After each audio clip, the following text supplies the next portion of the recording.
Tonight on CTV News, we find out who the first tenant in the Innovation Precinct will be. Environment Canterbury are calling for locals to help clean the air. And is Nationals' Matthew Ducey ready to take on Clayton Cosgrove?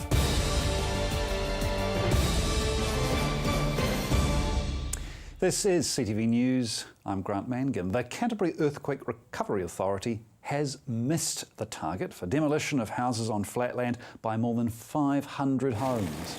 CERA's target for demolition of red-zoned houses missed the mark by more than 500 homes, but they say it does not hinder their work progress.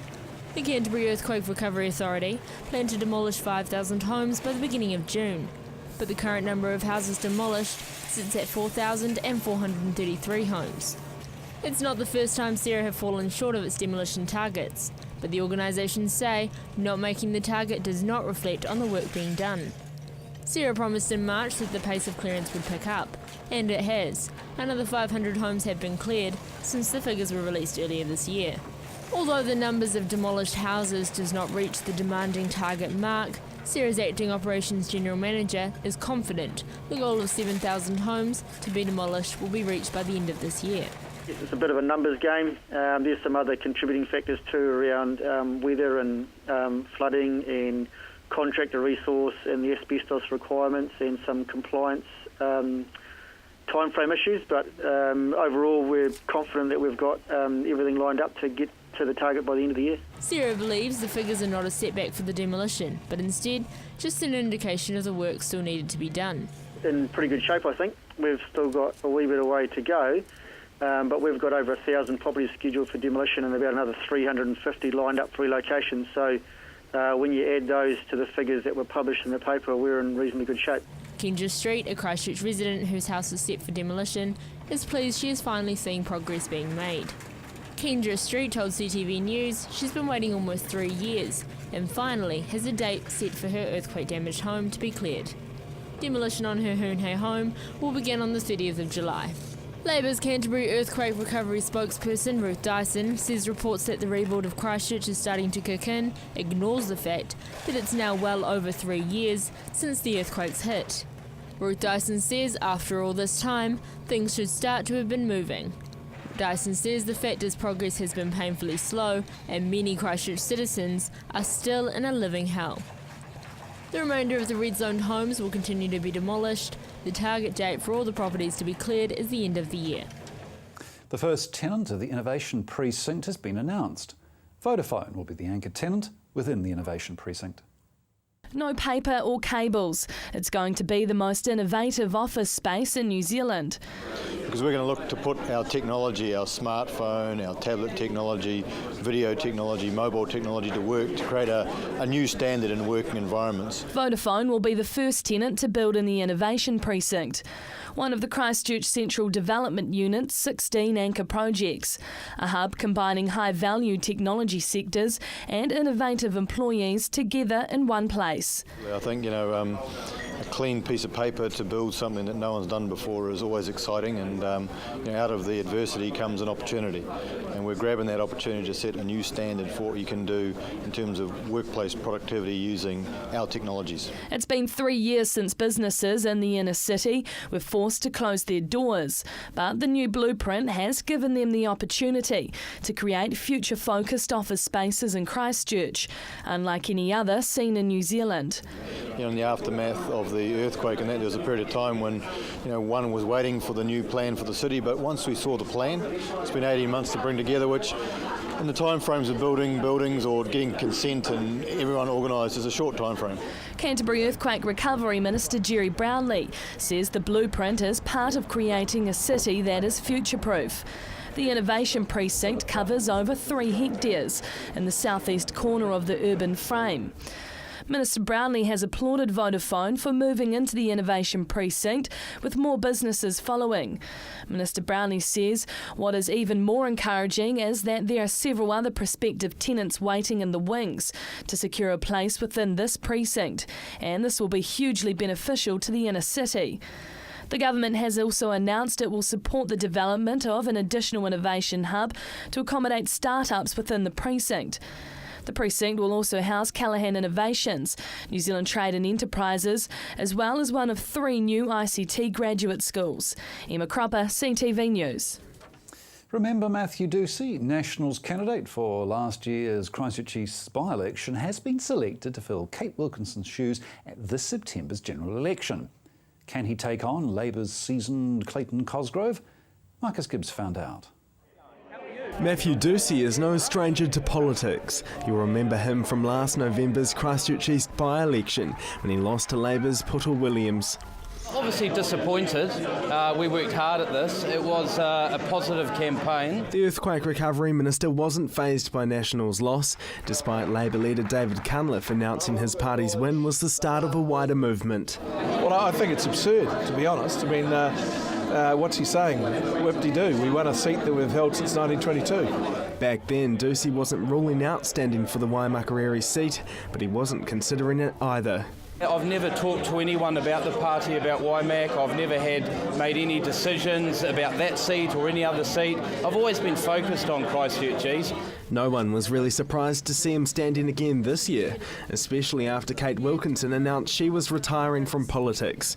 Today, CTV found him with the Prime Minister, all ready to make an impression in time for this year's election. I've been campaigning now full-time for the last 6 weeks, getting out and meeting the voters, and I think in a campaign that's really what it's about, getting out, knock on doors, meet the people who are going to vote, understand the issues that they're going to be voting on. Party values are close to his heart. National Party's got a very proud record over the last term, and we're very much wanting to carry on the proud record, especially here in the Waimak. When asked what he'll bring to the table that's different to Labour's Clayton Cosgrove, this was Ducey's selling point.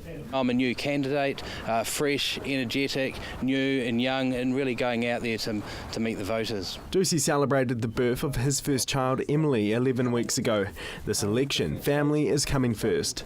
Being a young father and having a young family, I want to ensure that families are at the centre of growth and development, along with communities as well. Over the next 3 months, Matthew Ducey will be campaigning to hold on to Kate Wilkinson's seat as the MP for Waimakariri. Marcus Gibbs, CTV News. The race is on for Environment Canterbury to clean the region's air. The government has set the date for cleaner air, and Environment Canterbury are calling for residents to help them meet that target. Emma Cropper has the story. A challenge has been set for locals as Environment Canterbury battles bad air pollution. The national government has also established targets for what our cities and towns need to achieve, and the target for Christchurch is 3 high pollution days by 2016 and 1 by 2020. We know at the moment that achieving those targets is actually going to be pretty challenging. ECAN launched a campaign today with the hopes locals will learn the art of lighting a smoke-free chimney. These pamphlets are being dished out in locals' letterboxes, and a social media campaign on Facebook has kicked off. The aim of it all, to start sharing ideas on how to stop these dirty, smoky chimneys polluting Canterbury's air. But the potential is there to actually have quite a significant impact, we believe, on the emissions coming out of people's chimneys. The current air plan has been in place since 2002, but it's not working fast enough to reduce the high pollution nights. We know that some people are probably quite good at operating their burners, but if you look around at the smoky chimneys around, you can see that probably there's quite a lot of people that might need to learn a thing or two. This year Christchurch has already recorded 7 high pollution nights, and Timaru leads with 9. ECAN is making solutions for the 7 different areas in Canterbury, which include Christchurch, Timaru, Waimate and Geraldine. One of the key things in reviewing the air plan is that we are looking for local solutions. We don't just want to have an air plan that covers the whole of Canterbury and tries to impose exactly the same solutions. They're not working alone. The Canterbury District Health Board and Christchurch City Council are also on board to help spread the message. So it's how we have all, of the partners and the work linked up and joined together, which is going to lead to cleaner air than we've got today too. ECAN has already vowed to enforce tighter rules around old wood burners. Infrared teams are being sent out to scan streets in a couple of weeks, targeting smoky old chimneys. Those caught could face a fine of up to $1,000. Emma Cropper, CTV News. Still to come, we find out when the Isaac Theatre Royal plans to reopen.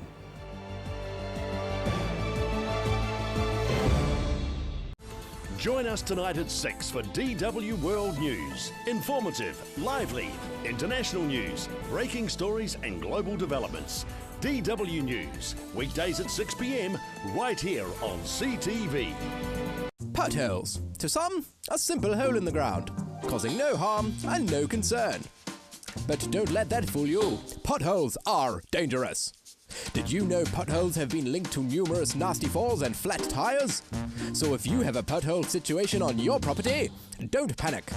Call the Pothole Repair Company. They'll fix your potholes in a jiffy.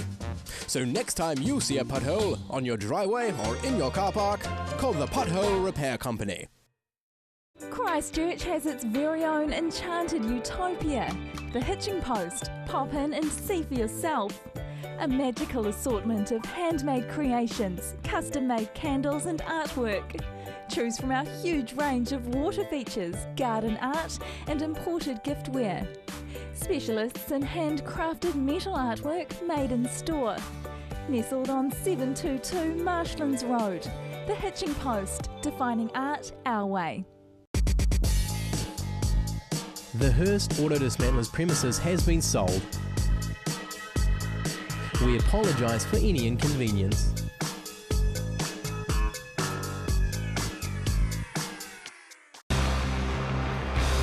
Spectacular rugby being played in the Press Cup 2014. Get your copy. DVDs available. Call right now, $29.95.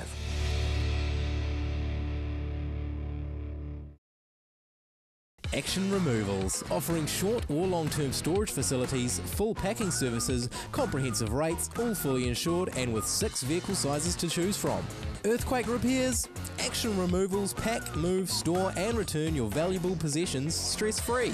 Action Removals, a family business that has been operating in Christchurch for over 10 years. Action Removals, your one-stop removal service on time, every time.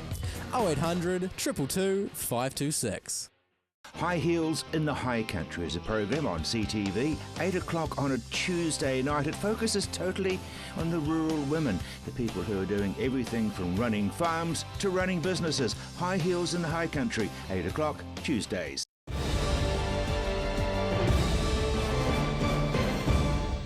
Tate Communications is planning to cut $10 million of its costs, but in doing so, 50 staff will lose their jobs.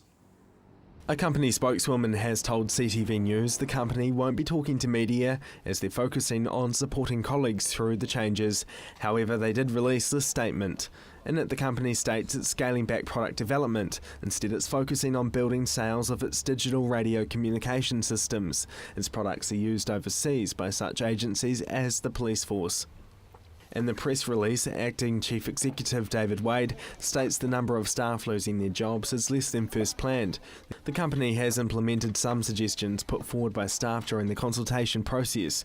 These suggestions included reduced working hours. He says the changes won't impact Tate's manufacturing in Christchurch.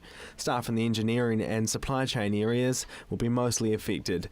Last year, the company cut 74 jobs. The changes come as the company continues with work on a new campus. Before the job cuts, Tate employed more than 820 staff in Christchurch and at its global offices in North America, Australia and Europe. The staff will be let go within the next month. After 4 years of closures, the 106-year-old Isaac Theatre Royal is reopening later this year. The theatre's $40 million restoration project is coming to an end, and the Grand Old Lady of New Zealand Theatre will reopen her doors this November. Isaac Theatre Royal Chief Executive Neil Cox is looking forward to welcoming the large-scale productions the Theatre Royal has been famous for since it first opened in 1908. Support for the rebuild has come from around the globe. To raise funds for the restoration, famous actors have performed for the city. Neil Cox says the rebuild project will see the theatre restored once again to the original Edwardian style. He would like to see the theatre celebrated as the South Island's premier venue for the performing arts. The Grade A heritage listed Theatre Royal was the only surviving Edwardian style theatre in the country. The building was saved from demolition in the early 1980s. In 2004 it was refurbished and upgraded, and in 2005 it was renamed as the Isaac Theatre Royal. The theatre's famous 1908 hand-painted canvas ceiling dome has been painstakingly restored to its original glory. The 2014 reopening season at the Isaac Theatre Royal will include performances from the Royal New Zealand Ballet, the Christchurch Symphony Orchestra and productions from overseas. Many other key heritage features have also been retained and restored, including the marble staircase between stalls and dress circle levels, as well as original LED-light windows and royal boxes. Should Christchurch communities fund the repair of facilities in their wards? That's a question proposed by councillors at a recent City Council Facility Rebuild Committee meeting. More than 1,000 community buildings were damaged in the earthquakes, and with only $10 million set aside to repair the damage, the Christchurch City Council was banking on insurance to cover repair costs. But as Cantabrians now know, that's not the case. With a potential $121 million shortfall, City Councillors are now looking at new options to pay for the repairs. One of the more radical options could be for the community to partly fund the repairs. That was the suggestion of Councillor Yanni Johansson. However, fellow councillor Phil Clearwater says they shouldn't have to pay. Not funding per se. I think that's taking it too far. I think there's enough demands on community groups already without funding. Some community groups might want to be actively involved, for example, in the reconstruction and building, where tradesmen are involved and that kind of thing. Community groups doesn't pay rates, and the councillor doesn't think they should be forced to help cover the repair costs as well. A lot of communities need some breathing space, they need some rest, and not all community groups are in a position to be able to work in that form of partnership. Council staff have suggested deferring work on some of the facilities that remain open. This is because they've all undergone detailed engineering evaluations and are meeting the building code. I've got no doubt that some of it will need to be deferred. When we get our insurance money clear, we'll know which we'll be able to really re-establish the priorities for rebuilding and reopening some of those community facilities. Councillor Clearwater says if the council needs to pick and choose facilities to repair, he'd like to see a focus on getting local pools up and running again. Marcus Gibbs, CTV News. The finish line of the Coast to Coast is set to change. Under new ownership of the event, the race will end at New Brighton. Paul Zanine, the head of New Brighton Business and Landowners Association, says the benefits will flow through to the entire community as the event attracts thousands of people to the area. Still to come, your regional weather, sport and traffic update.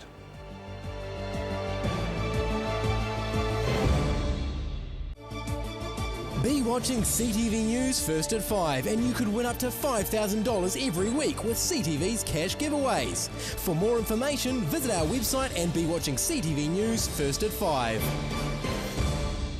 Yuck, look at all this moss and lichen. I'm not getting up there, not in these heels. Time to call Mossbuster. Mossbuster is a no-bleach, non-abrasive, biodegradable solution that has over 35 years of proven results. You can buy Mossbuster online for less than half the cost of other well-known products and can be yours for less than $1 a litre. You just spray it on and let Mother Nature do the rest, or Mossbuster can do it for you. Check out our website or call the Mossbuster crew for a free quote. Mossbuster, 0800 88 1000.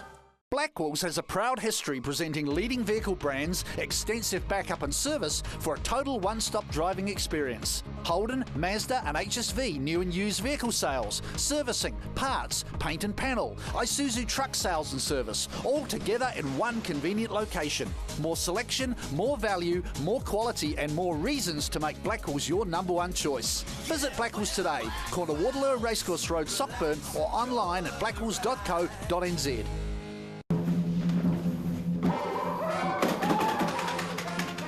Avoid the monkeys when it comes to relocating. Trust A1 Movers, a family business since 1993 that guarantees a professional job every time. We carefully handle and wrap your valued items, ensuring they have a safe journey. Secure storage and insurance options are also available. A1 Movers, the careful, caring moving company. Oi! Come on down to Ferrymead Golf. Care for a game of paintball? How about some swings on the old driving range? Or on our par 3 9-hole golf course? Test your skills on the mini golf course or have a go at the airgun shooting range. Then relax at the Wow Cafe with one of our super succulent Wow Burgers. Whether you want to perfect your swing or are looking for a fun family day out, come down to Ferrymead Golf, 50 Ferrymead Park Drive, right next to the Ferrymead Heritage Park. I'm Chris Lynch. Join me for CTV's new current affairs show Lynched every Monday at 8:30 right here on CTV, where I talk to the decision makers and those responsible for running our city.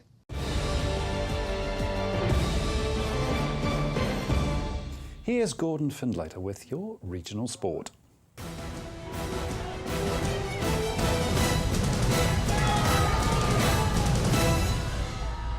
The long weekend of sporting action got off to the perfect start on Friday night when the Crusaders consolidated their position at the top of the New Zealand Conference in the Super Rugby competition with a solid 30-7 win over the Western Force. The game won't be remembered for being pretty, with two of the Crusaders' 3 tries coming as penalty tries in an undisciplined display from the usually impressive Force. The weekend got better for the Crusaders, with other results going their way as the Highlanders, Hurricanes and Chiefs all slipped to give the Crusaders a buffer going into the international break. Masterton's Richard Mason made it 3 from 3 this year as he won the weekend's 3rd round of the National Rally Championship in Canterbury. Things got underway on Saturday with Nelson's Ben Hunt holding a 14-second lead after the 2 night stages. The 6 remaining stages of the rally took place on Sunday, with Mason needing just the morning's first stage to claim the lead over Hunt. The 3rd stage brought no luck for local hope Matt Summerfield, who struck mechanical issues 13 kilometres into the stage, while Emma Gilmore and Matt Jansen were forced to retire with mechanical problems in stage 4.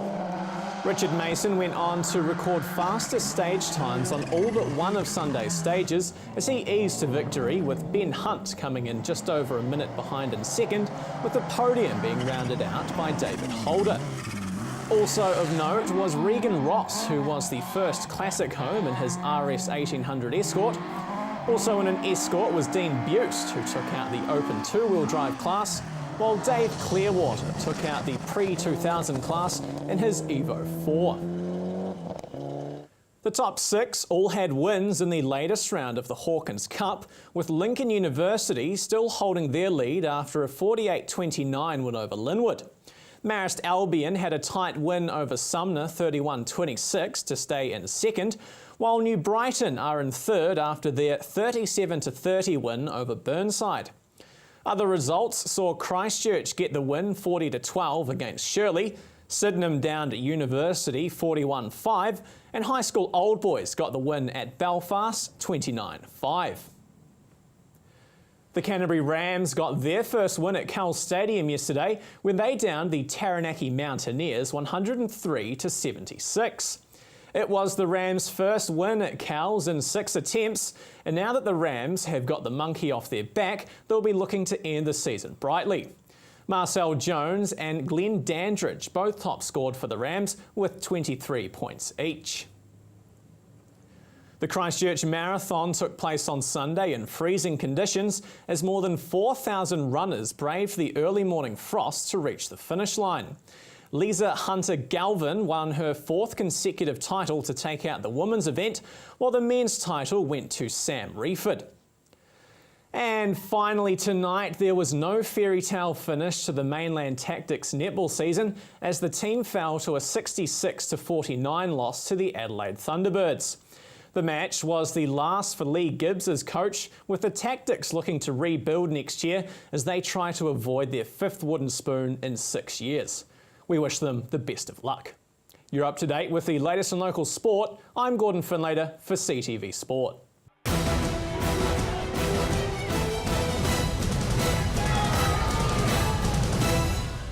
If you're making your way around the Christchurch city centre, CTV's traffic update will help you along the way.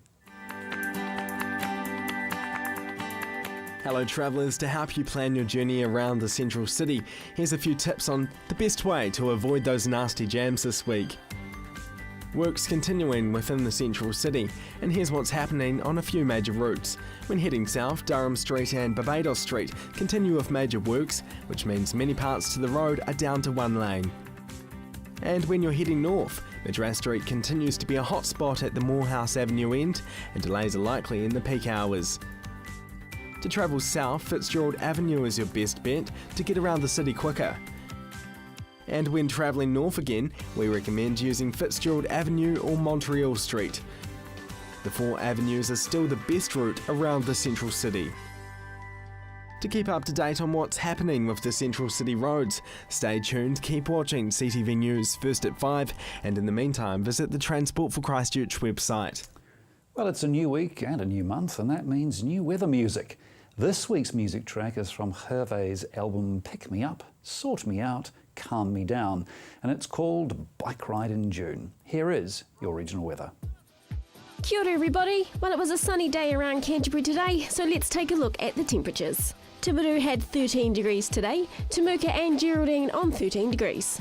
Ashburton 13 degrees for your Tuesday, Methven had 12 degrees, Rakaia on 13 degrees today, Darfield had 12 degrees also, Leiston and Rolleston had 13 degrees, Lincoln also had 13 today, and Christchurch 13 degrees for you.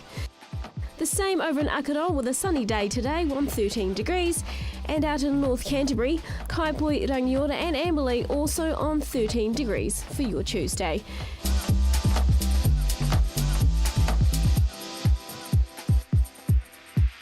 Taking a look inland now, Culverden and Hanmer Springs, you were both on 14 degrees today and 14 degrees for Cheviot. And travelling further up along the east coast, Kaikoura had 12 degrees. Let's take a closer look at the weather for Wednesday. Timaru, mostly fine and sunny again tomorrow, but still fairly cool temperatures with northeasterly breezes. Tonight's low just 0 degrees and tomorrow's high expect 13 degrees.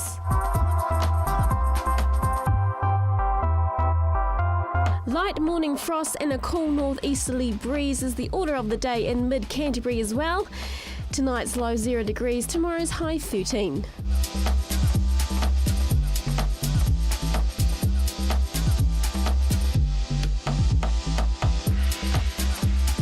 Christchurch, ground frost tonight and a chilly easterly tomorrow, but at least it will stay sunny. Tonight's low 2 degrees, tomorrow's high 12 degrees.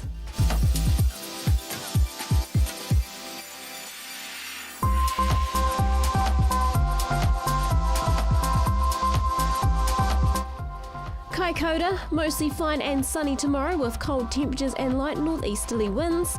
Tonight's low 0 and tomorrow's high 13 degrees.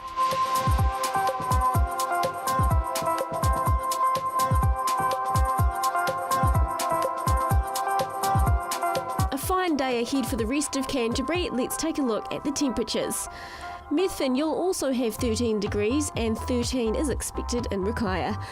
Darfield, you can expect 13 degrees tomorrow, and Leiston 12 degrees for you. Rolleston and Lincoln 12 degrees for you as well, and Akaroa 12 degrees expected over there. And out in North Canterbury, Kaipoi and Rangiora 13 degrees is set for your Wednesday. Amberley also have 13 expected there.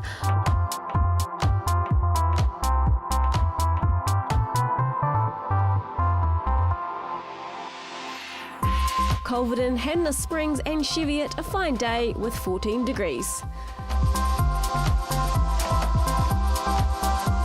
Looking ahead for Canterbury, fine with high cloud increasing on Thursday with mild and moderate northerlies. Light southerly winds on Friday, tending light easterly on Saturday. Cloudy on Sunday and Monday with some light rain at times, and there is a small risk of heavier falls. It will be cold with snow lowering to 500 metres. Moderate southwesterly winds are expected. And that's your weather update for Tuesday. Enjoy the rest of your evening. Well, it looks like the winter duvet will be staying on the bed tonight. That's CTV News for Tuesday. I'm Grant Mangan. Good night.